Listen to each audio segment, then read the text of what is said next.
Chip and I are aware that there's a lot more to this story, and we think it's going to get straightened out. Let me express my extreme disappointment with you, Mr. Poole.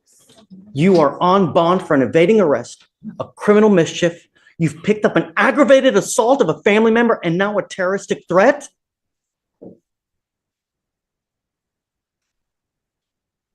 We're going to do probable cause. You have the right to remain silent. Anything you say can or will be used against you.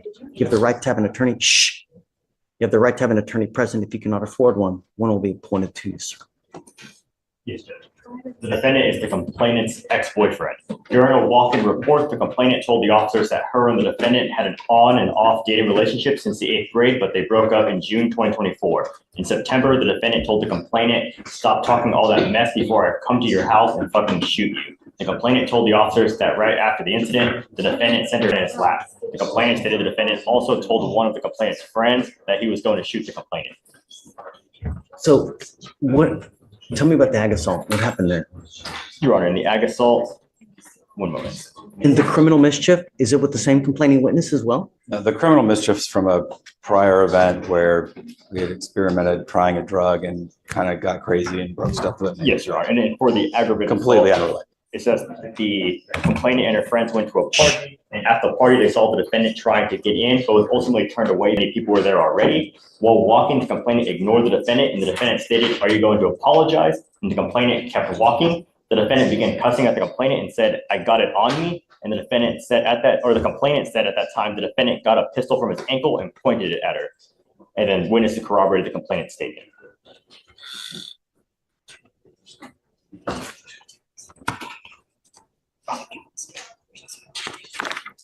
And Your Honor, there's also a pending terroristic threat out of Galveston as well for the same complaining witness. Yes.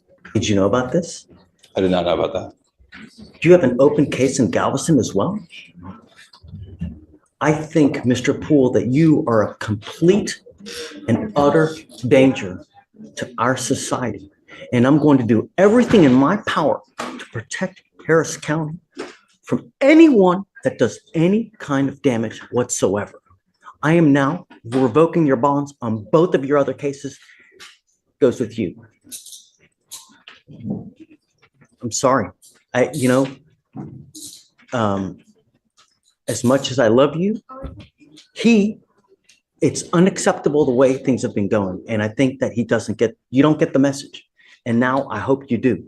But I am now going to give you home confinement. You're not allowed out if you bond out of jail. I'm going to make your bond sky high. I think that you're a complete and utter danger to everyone. You flaunt our bond conditions. And it's truly sad, Mr. Poole, because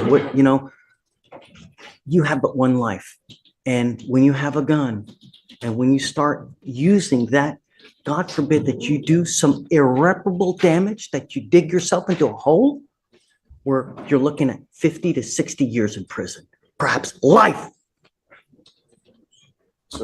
99% of people that are in jail are there because they have no self-control. They either use something, they are on something, and they get upset. They wig out without thinking, if I say this, what's going to happen? If I do this, what's going to happen? It's unacceptable. And now I will do everything, like I said, in my power to protect Harris County. So if you do get out, you must remain home confinement. You're not allowed out. No weapons, no contact with any of the complaining witnesses whatsoever. No dope, no alcohol.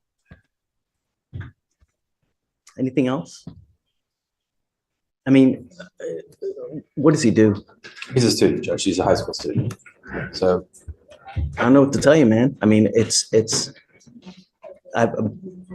he scares me. Understood. And Chip and I are going to put some things together. I think that there's a different scenario really going on than what this reflects in the probable cause statements. And we're going to bring that to the prosecutors. If you have something that shows me different to what they have, I'm all ears. Understood. And with your permission, Judge, if we'll get some time to put that stuff together, we can perhaps readdress the bond. Yeah, absolutely. And I never want to see a kid lose out on school, because to me, it's the most important thing in life, Understood. If we do home confinement, can there be an exception to that when he's at school and he just has to report immediately back to his home? Is he like in high school? It's a high school student. In high school. I mean, Yeah, Judge, he's actually currently, because of this situation, doing online school, so he'll be able to do it from home. Oh, okay, good. So disregard. There we go. Are you, mom and dad? Come on up, come up.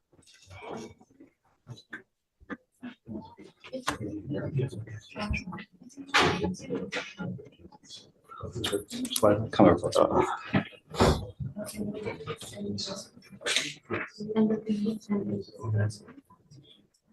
Thank you so much for coming.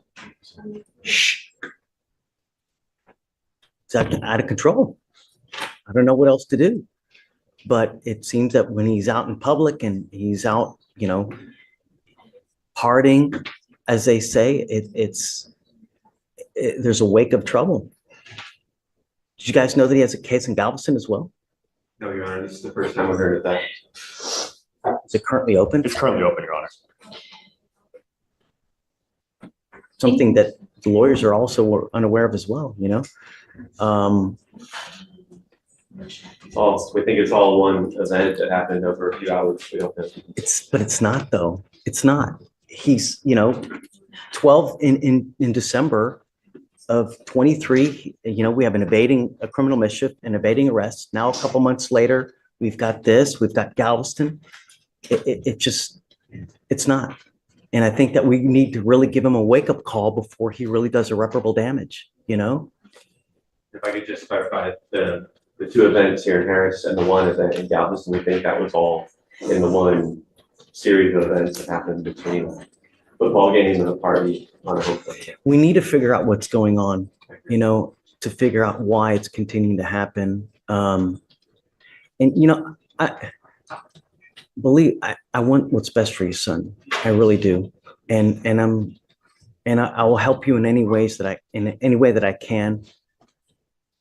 I have to put him in custody today because I have to show him that it's unacceptable what he's doing and picking up these tuna cases, especially the fact that he's picked up an aggravated assault. That's, you know, you've got a great lawyer.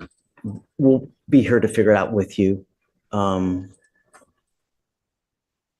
Judge, he's already addressed the bond on the felony case as well. So he's gone in and addressed it with the felony. We're just Bond, huh? understood. So I'm making your bonds 30,000 each. I don't know if they're going to bond you out, but you know.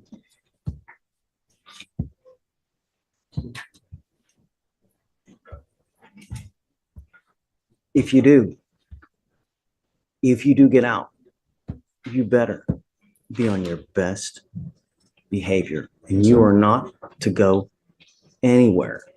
What I'd like to do is, you know, I'm going to take him in now. I'd like to do an evaluation. It's called a TRAS to see what the best way of going forward. You know, we have clinicians that can sit there and evaluate him, talk to him, figure out what's going on, and you know, perhaps boot camp is the right way.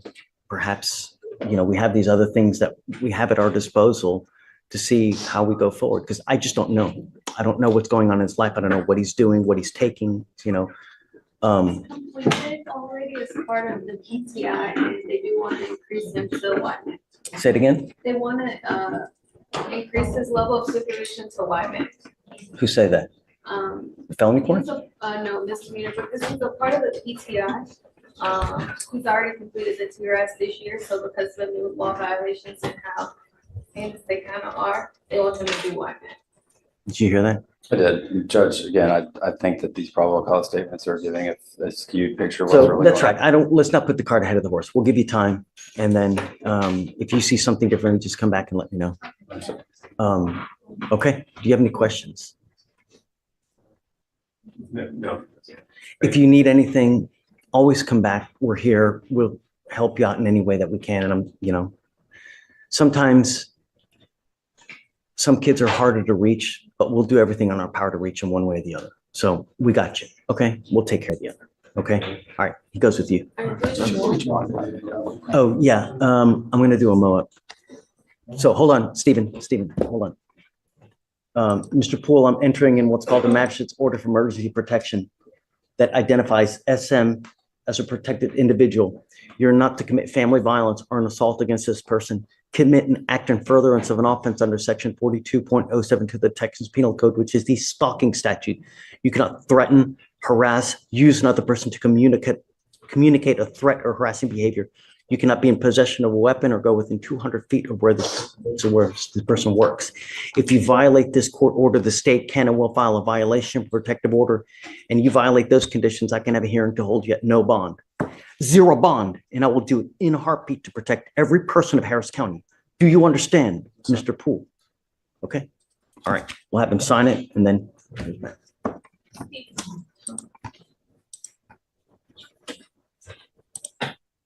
Judge, I just. Yeah, sorry. I hate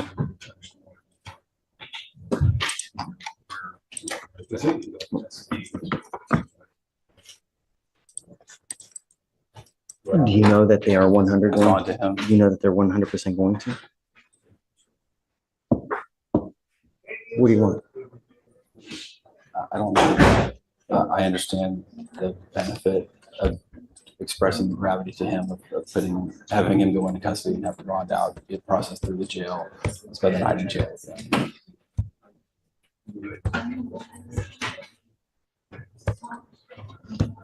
How much you think?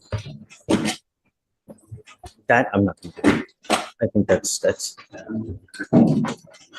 all right. All right. Good morning, Mr. Basie. Do you have a lawyer today? What are you doing about that? What are you doing about that?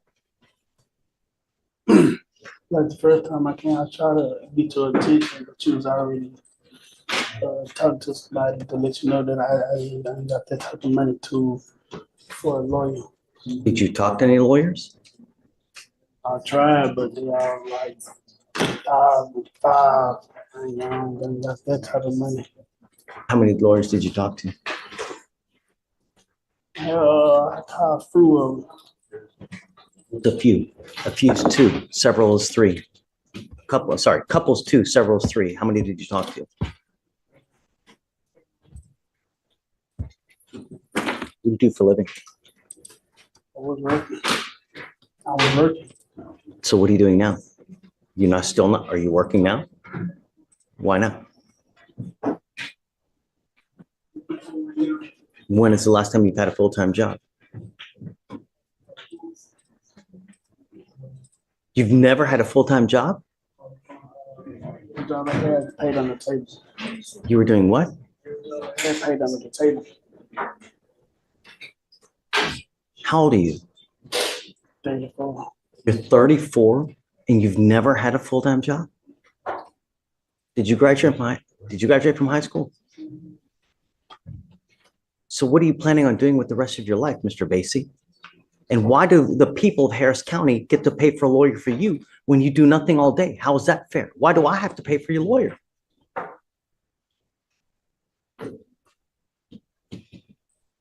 Are you high right now?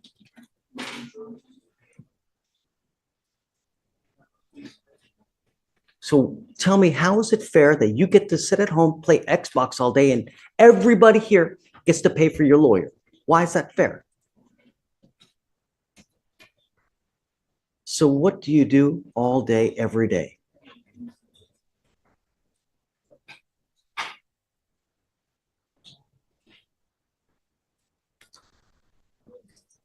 Mr. Basie, I'm making it a condition of your bond that you get a full-time job.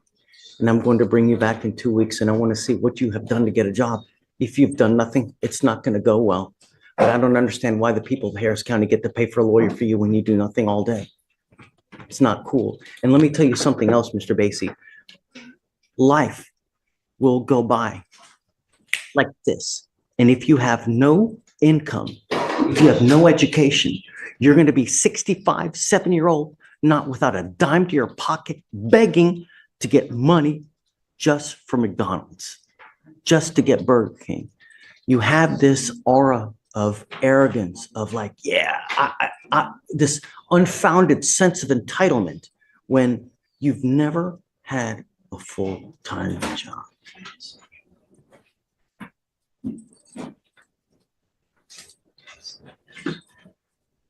I'm sending you now for a drug test. I want to know what, if anything, is in your system. I'm going to send you down. You're to come right back. If you fail to take the drug test, or if you don't fail to come back, I'm going to revoke your bond and I'm going to make you high. Do you understand? Not only that, but I'm going to bring you back in 2 weeks and I want to see what you've done to get a job. Take a seat for me. Cabrera, page 6.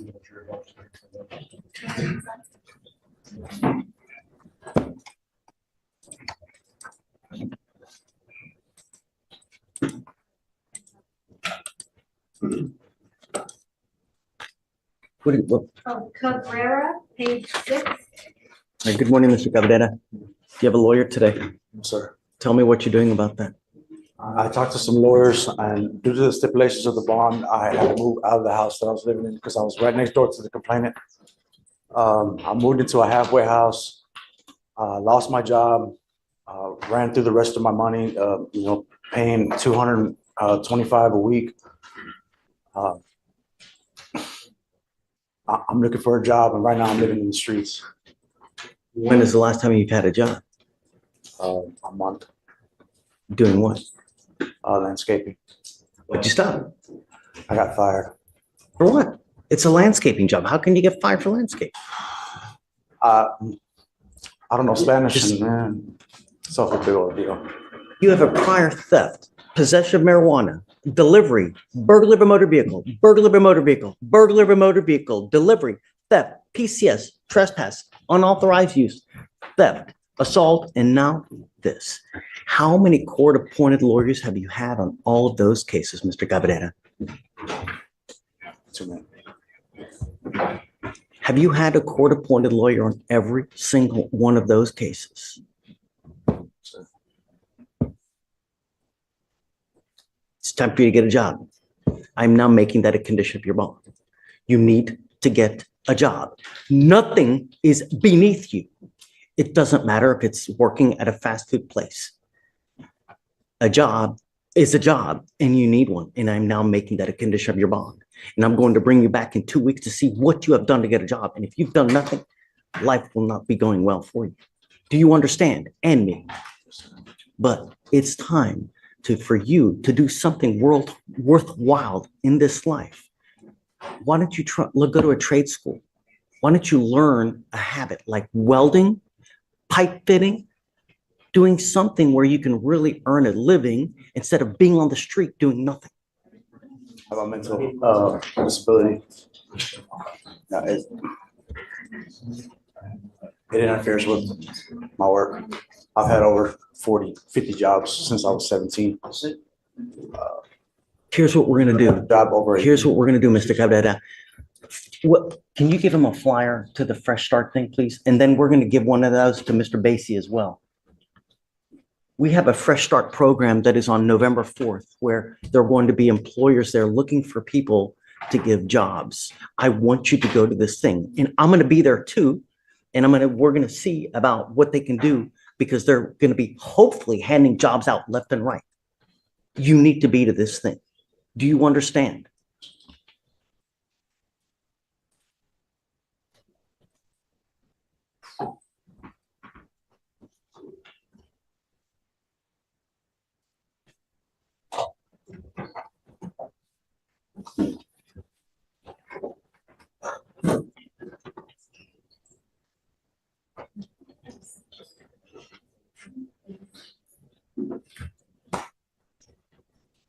What date is it again? November 9th. November 9th.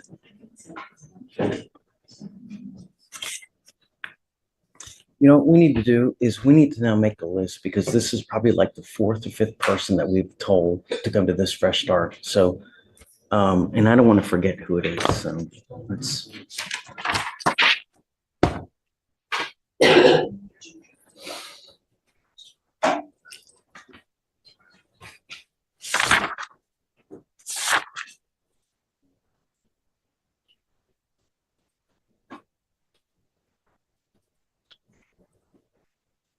I had a judge. Did you, the other ones as well, or no? Just the 2 from today. Yeah, okay. And then I'll start making a list. I'm gonna go by.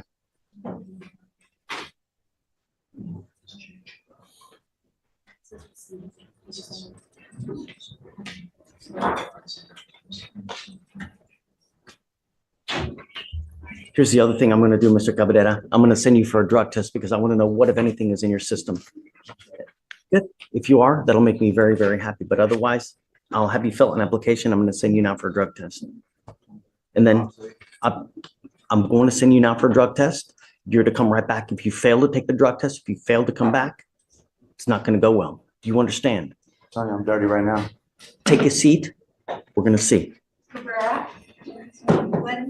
In this intense courtroom session, Judge Fleischer confronts multiple defendants, but the most serious case involves a young man named Mr. Poole, already out on bond for evading arrest and criminal mischief, who is now facing new charges including aggravated assault with a firearm and terroristic threats against his ex-girlfriend. Prosecutors describe a dangerous pattern of escalating behavior involving guns, threats, and repeated violations, while the judge warns that his lack of self-control could ruin his entire future. Despite defense attorneys arguing there may be more to the story, the judge revokes previous bonds, imposes strict home confinement conditions, and orders emergency protective measures to safeguard the victim. Throughout the hearing, the judge also criticizes other defendants for unemployment, repeated arrests, drug use, and lack of accountability, emphasizing personal responsibility, the importance of work and education,